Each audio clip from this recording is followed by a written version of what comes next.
गुरुवर के चरणों में कोट शाह नमोस्तु। मैं राजेंद्र कुमार जैन अधिवक्ता घ्वारा से। महाराज श्री, मैंने बहुत बरसों पूर्व आपके दर्शन किए थे। आज बरसों बाद दर्शन करके मैं धन्य हो गया हूँ। मैं पेशे से अधिवक्ता हूँ और मुझे झूठ से बहुत नफरत है, पर पेशा ऐसा है कि लोगों को न्याय दिलाने के लिए मुझे न्यायालयीन प्रक्रम में झूठ बोलना पड़ता है। लोग मेरे पास आते हैं और वो भी झूठ पसंद करते हैं कि हमें आप आश्वासन झूठा दे दें, पर हम सच्चाई बताते हैं तो हमारे पास से चले जाते हैं। हालांकि मैं एक सफल अधिवक्ता हूं। मैं महाराज श्री, ये आपसे शंका है कि मैं ऐसा क्या करूं कि मुझे तो अब ये भी लगता है कि इस पेशे को भी छोड़ देना चाहिए, क्योंकि झूठ मुझसे बर्दाश्त नहीं होता है। मुझे मार्गदर्शन दें। देखिए, पहले तो मैं आपसे कहूँगा, पेशे में झूठ चलेगा, झूठ का पेशा मत करना।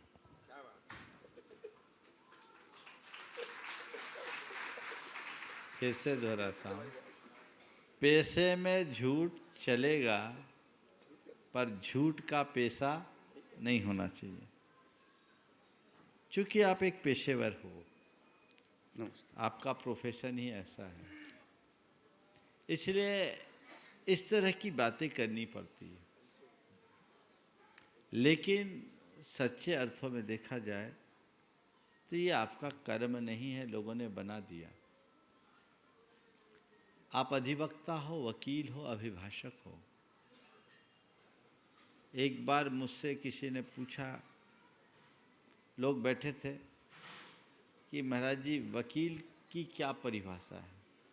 तो मेरे पास एक सज्जन बैठे थे, उन्होंने कहा, काले कोट पहनकर सफ़ेद झूठ बोलने का नाम वकालत है।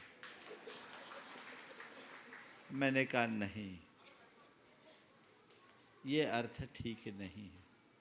काला कोट है और उसमें काला आपकी सफ़ेद होती टाई। मैंने कहा ये नहीं है। वकील काला कोट पहन करके सफ़ेद झूठ बोलने वाला नहीं है। कालों के बीच से सफ़ेद को निकाल कर गले का हार बनाने वाला वकील है। अभिभाषक को सत्य के लिए लड़ना चाहिए, न्याय के लिए लड़ना, न्याय दिलाने के लिए लड़ना, ये उसका धर्म है। अगर एक बार पूछा गया कि महाराज इस धंधे में तो बहुत पाप है, हम देख रहे एक आदमी ने हत्या की और हम उसे निर्दोष साबित करने का प्रयास कर रहे हैं। एक व्यक्ति ने किसी के भूमि भवन पर कब्जा किया, हम उस पर उसे फ़ायदा दिला रहे हैं। एक व्यक्ति ने किसी का बलात्कार किया, हम उसे निर्दोष साबित कर रहे हैं। ये तो पाप का अनुमोदन है, बेशक है। और इस तरह का कार्य करने वाले महान पाप के भागी होते हैं, इसमें कोई संशय नहीं। ये भी एक अपराध है, भले कानून की नज़र में ना हो, धर्म के क्षेत्र में तो है ही। पर यही कर्म करते हुए एक वकील पुण्य का भी बंध कर सकता है। वो कैसे? अगर आपको दिख रहा है कि किसी व्यक्ति को गलत तरीके से फंसाया गया है, जो अक्सर होता है, आप उसे न्याय दिलाएं, उसकी पैरवी करें, आप सत्य के संरक्षक और प्रहरी बनोगे। आप देख रहे हैं किसी के भूमि भवन आदि में किसी ने अवैध कब्जा कर लिया, आप उसकी पैरवी करके, लड़ाई लड़ करके उसको आप दिला रहे हैं, आप उसकी दुआएं ले रहे हैं।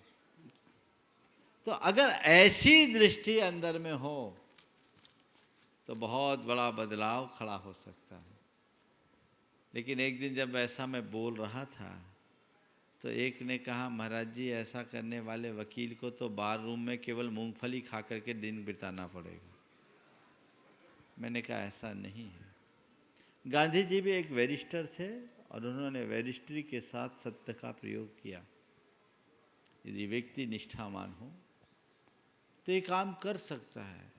कोई अपराधी भी आए, उसे कहो मैं तुम्हारे अपराध की स्वीकृति के साथ, तुम्हें सज़ा तो मिलेगी, पर मैं तुम्हारी ऐसी पैरवी करूँगा कि कानून के दायरे में तुम्हारी सज़ा कम तक हो सके। ये हो सकता है, क्रिमिनल हो या सिविल। दोनों प्रकार के प्रकरणों में अगर वकालत करते समय थोड़ा ध्यान रखा जाए तो बहुत कुछ संभाला जा सकता है। मैं इस बात के लिए बिल्कुल सहमत नहीं हूँ कि वकालत का धंधा बुरा ही है इसलिए छोड़ दें। अगर आप लोग ही छोड़ दोगे तो रही सही व्यवस्था भी चले जाएगी।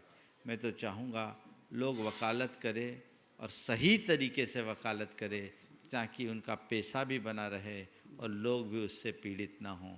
सबका जीवन धन्य हो, सभी सुखी हों।